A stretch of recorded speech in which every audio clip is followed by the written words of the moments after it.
Welcome to Daily Scripture Reading. I do not own the rights to this music.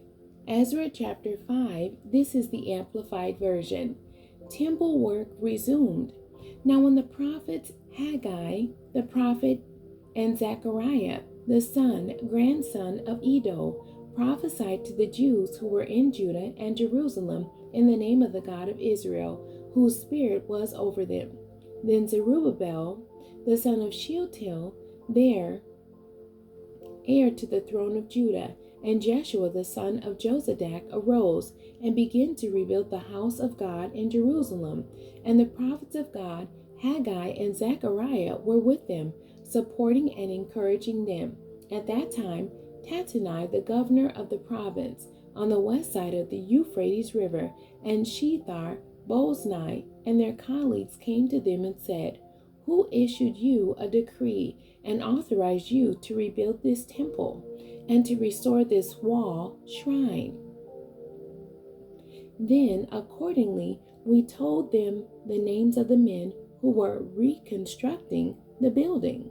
But the eye of their God was on the elders of the Jews, so they, Tattenai and the others, did not stop them until a report could come before Darius, and then an answer was returned by letter concerning it.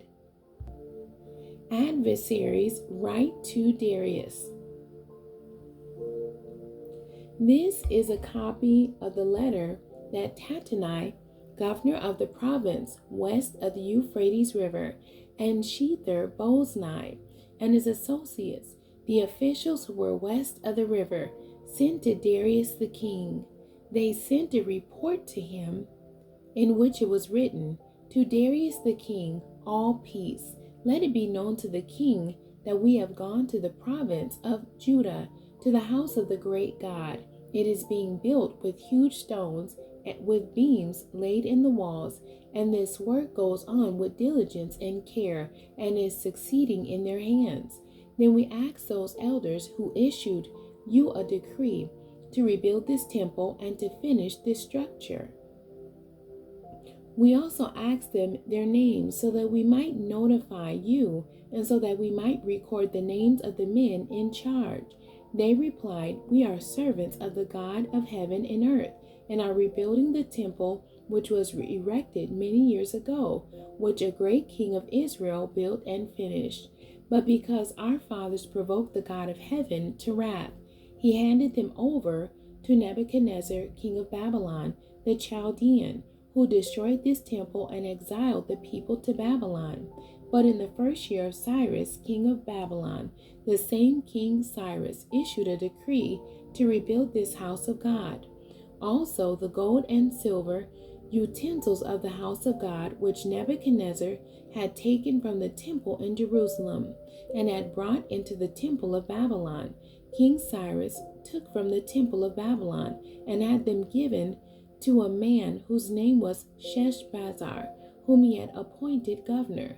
And Cyrus said to him, "Take these utensils, go and deposit them in the temple in Jerusalem, and let the house of God be rebuilt on its site." Then that Sheshbazzar came and laid the foundation of the house of God in Jerusalem, and from then until now it has been under construction, is not yet completed. So now, if it pleases the king, let a search be conducted in the king's treasure house, in the royal archives, there in Babylon, to see if it is true that a decree was issued by King Cyrus to rebuild this house of God at Jerusalem, and let the king send us his decision concerning this matter. The end. God bless you, and thank you for joining me today.